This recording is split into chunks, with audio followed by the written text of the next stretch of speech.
To the question, by the way, about the emboss, which I saw earlier, and somebody spoke about this during PreachCon with me. So if you're in the chat and you're like, "Hey, I was the one who said that," I'm not trying to steal your idea. I just find it really, really cool.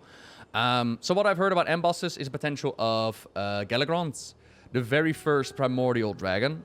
The bones of Galagrond are currently in Dragonblight, so Galagrond could be a thing. For more details, check out the video called Dawn of the Aspects. An option could be Muruzand, Nosdormu's eventual corruption into becoming the infinite dragonflight. That could be a cool concept. For more details, check out Time Travel in World of Warcraft video. Or, and this is the idea that I heard during PreachCon, it would be Alexstrasza, the Dragon Queen, being pushed too far, and that she would actually turn more to the dark side in order to help out, in order to save whatever's happening. I thought it was a pretty cool concept, and a little bit more left field. We also got, the five-headed dragon within the Nexus. Not Tiamat, it is...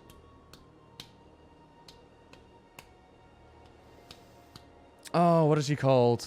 Oh, I'm trying to remember. It's not Galagros, it's not Galagrond. Chromagus, that's the one, thank you. Chromagus, locked away within the Nexus. It's a five-headed dragon that's supposedly extremely powerful. That could be a cool thing. But ultimately, like, if I was a betting man, and maybe clip this, and in 2 years' time we can look back at it. If I was a betting man, I think the emboss is going to be Tyrellian and Illyria. Why? Because it reminds me a lot of Cataclysm / Mr. Pandaria.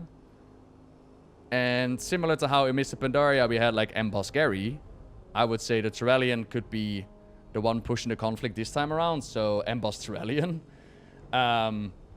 But, you know, that's purely a stab in the dark, right? It's unfounded, like nobody can really predict what's gonna happen. But yeah, if I was a betting man, I will put my money on that one right now.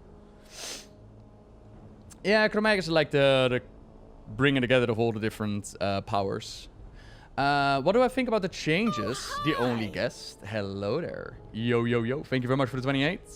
What do I think about the change that they made to the undead history? What do you mean for change? Woke up, Mega Orc representing. Damn right. Rephion. Ooh, another black dragon gone dark, huh? Ah. Do you think us poor night elves will get a new home in Dragonflight? Apparently they got like a new seed for a world tree going on. Apparently that's a thing. So, you know. And what about Yrl? I mean, Yrl could join up with Tyrellian. They could be like, yo, embrace the light. It's not a curse. Now it's from Maldraxxus. I mean, it's still a curse. I think adding an origin to undeadness is not massively different than what we had before. Just because they added, like, oh yeah, it originates from Maldraxxus doesn't change a whole lot for the Forsaken, to be honest. They still have Arthas, they still have the curse, they're still turned into Forsaken. That never changed. It's just, we now know it came from Maldraxxus rather than Kil'jaeden, right?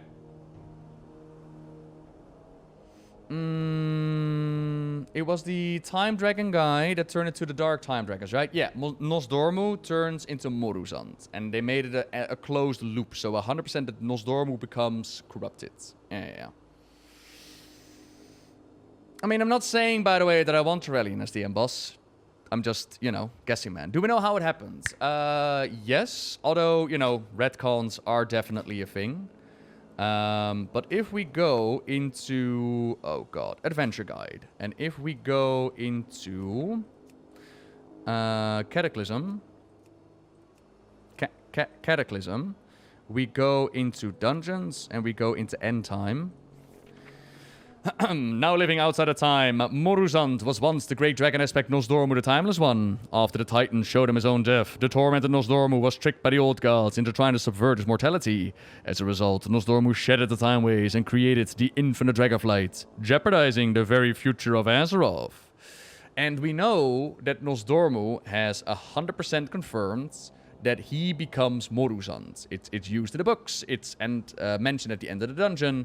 He tells us, The loop is closed. I become Muruzand. This is the moment of my demise. So when the Titans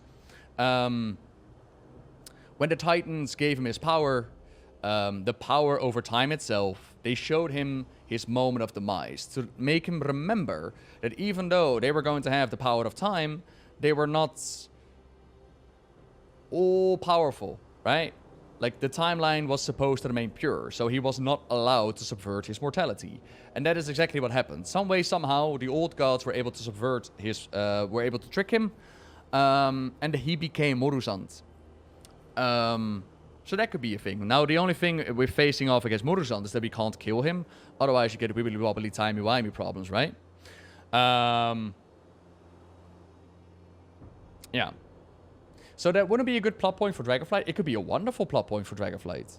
The thing is, with the Infinite Dragonflight, is that back in Warlords of Draenor, and ending of Mr. Pandaria with the Timeless Isle, we had the idea that because the dragon aspect sacrificed a huge portion of the power at the end of the Cataclysm, we now have mortals working together with the dragons, which was actually really cool. Specifically amongst the bronze dragonflights, but also helping out the druids, helping out the green dragonflights. Because the dragons were less powerful, they needed our aid in order to still manage their domains, which was a great story plot point. So insert Kairos Dormu, and with Kairos, we gather like power over time on the Timeless Isle. We boot up his device, and he breaks Garrosh out of jail into an alternate reality. And if you listen back to the dialogue that Kairos drops, where he's like, not a singular army, but an infinite amount of armies, yada, yada, yada, there was a huge amount of build-up between Kairos and the formation of the Infinite Dragonflight. There is still a cutscene from back then, which shows Kairos looking at the death of Nosdormu's consort, Soridormi. And that cutscene never happened. Now, you could write it off as like an alternate reality that never played out. But what if once upon a time they had it in mind that Kairos was going to actually kill Soridormi? And that in turn would lead to Nosdormu being corrupted by the old gods as like a quest of vengeance, because even though in the past he wasn't able to like subvert his mortality, but because he lost Soridormi and he really wanted to take out Kairos, he was able to be more manipulated, something like that, right? The birth of the Infinite Dragonflight. Now that storyline, because it was Warlords of Draenor, never came to be. Basically, Warlords theme was the expansion that could have been, but never came. There were hints being portrayed there. There were things being built upon. Fast forward a little bit, and I believe this was Legion, but please correct me if I'm wrong. The Chromie scenario, or maybe it was Battle for Azeroth. The Chromie scenario, in which we find out that some sort of entity, not a demon, not a lich, not a something, wants to murder Chromie, but not the way that they're supposed to die. Some way that they were messing with the timeline. That it was like this weird-ass note warning us about something. So there's a plot line that they could do with Chromie, like what the hell is happening there. And then in Dragonflight, they could easily have the birth of the Infinite Dragonflight. They could easily have the Domain of the Voids manipulating Nosdormu. Some threat that causes him to be like, okay, my purpose was to keep the timeline pure, but insert reasons here. Or they could do a bit of retconning and say, because somebody already pointed out really accurately, the Titans did not know everything. So, if the Titans did not know everything, how were they able to pinpoint, accurately predict that Nosdormu was going to die in that moment? And you could play around with ideas like that. We never had it in an expansion that the character started out as a guy-girl turned bad in the end, right? What do you mean, Jack? Like a character good turned bad? Jaina, but she turned good again, sort of. Garrosh, you could argue, Garrosh started off good, but then turned bad. But in one expansion...